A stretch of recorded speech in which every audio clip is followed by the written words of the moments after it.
एक तरफ वैक्सीन का इंतजार और दूसरी तरफ ब्रिटेन से आए नए वायरस ने सबकी टेंशन बढ़ा दी है। भारत में अब तक नए वायरस के 20 मरीज सामने आ चुके हैं। इनमें 10 मरीज उत्तर प्रदेश के हैं। दूसरी चिंता की बात यह है कि ब्रिटेन से भारत लौटे बहुत से यात्री दिल्ली एयरपोर्ट से लापता हो चुके हैं।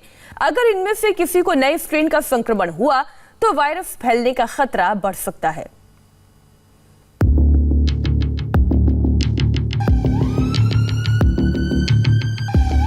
ब्रिटेन का वायरस इंडिया पहुंचा और अब फैलना शुरू हो चुका है। नए वायरस के पहले दिन 6 केस, दूसरे दिन 14, यानी अब हो चुके हैं कुल 20 केस।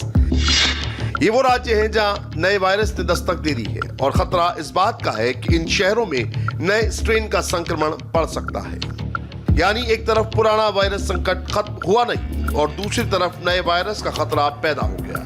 और इन सब के बीच उम्मीद सिर्फ वैक्सीन से है, जो अभी तक शुरू नहीं हुई है।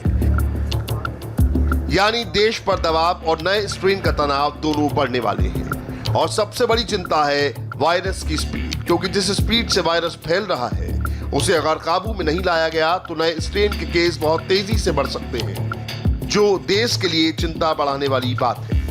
नए स्ट्रेन पर आई अब तक की रिपोर्ट के मुताबिक ब्रिटेन से भारत आए 20 लोग नए वायरस से संक्रमित पाए गए हैं। इनमें अकेले यूपी में 10 मरीज हैं। शहरों की बात की जाए तो नोएडा में 3 केस, गाजियाबाद में 2, मेरठ में 4 और बरेली में 1 केस सामने आया है। इसके अलावा बेंगलुरु की लैब में 7 मरीज, हैदराबाद में 2, पुणे और कोलकाता की लैब में 1 मरीज की पहचान हुई है।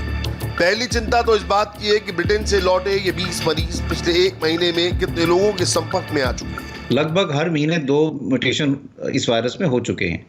लेकिन अब जो ब्रिटेन में म्यूटेशन आया है उसमें, क्योंकि इसलिए उसमें लोग ज़्यादा कंसर्न है, क्योंकि एक तो उसमें म्यूटेशन ज़्यादा देखे गए हैं, 17 म्यूटेशन देखे गए हैं।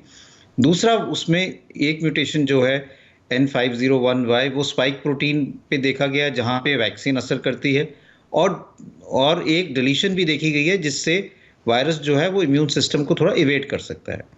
लेकिन सबसे ज़्यादा जो वहाँ पे ऑब्जर्वेशन हुआ है साउथ ईस्ट लंदन इंग्लैंड में, वो ये देखा गया कि जहाँ जहाँ पे ये वायरस का स्ट्रेन था वहाँ केसेस भी बढ़े।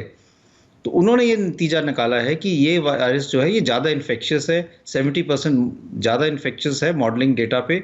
और इसलिए सारी दुनिया को सतर्क किया कि ये जो स्ट्रेन है हो सकता है कि ये एकदम इन्फेक्शन ज़्यादा फैलाएगा। उत्तर प्रदेश में नए स्ट्रेन के 10 मरीजों के आने से सिस्टम की टेंशन बढ़ गई है। और परेशानी की बात यह है कि ब्रिटेन से आने वाले बहुत से यात्रियों की जानकारी सरकार के पास नहीं है। अब तक ब्रिटेन से 1655 यात्री यूपी आ चुके हैं, जिनमें से सरकार के पास 1090 यात्रियों की जानकारी है। लेकिन 565 यात्री ऐसे हैं जिनके फोन स्विच ऑफ मिले हैं, या यूं कहिए कि स्वास्थ्य विभाग के पास इन 565 लोगों की कोई जानकारी नहीं है।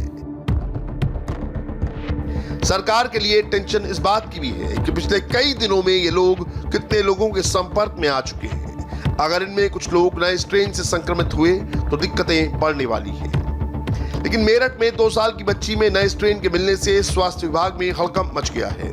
चिंता इस बात की भी है कि स्वास्थ्य विभाग को कल दोपहर तक बच्ची के संक्रमित होने की कोई सूचना नहीं थी। अब बच्ची के संपर्क में आए परिवार के लोगों की जांच करवाई जा सकती है। एक तरफ ब्रिटेन से लौटे यात्रियों की लापरवाही और दूसरी तरफ हैदराबाद की उस महिला यात्री की तलाश है जो नए वायरस से संक्रमित होने के बावजूद दिल्ली आकर फरार हो गई। अब तक मिली जानकारी के मुताबिक पहले ब्रिटेन से दिल्ली एयरपोर्ट पहुंची और दिल्ली आने के बाद ट्रेन से हैदराबाद तक का सफर किया। जाहिर है इस दौरान महिला ने ट्रेन में दूसरे यात्रियों के लिए संक्रमण का खतरा बढ़ा दिया है।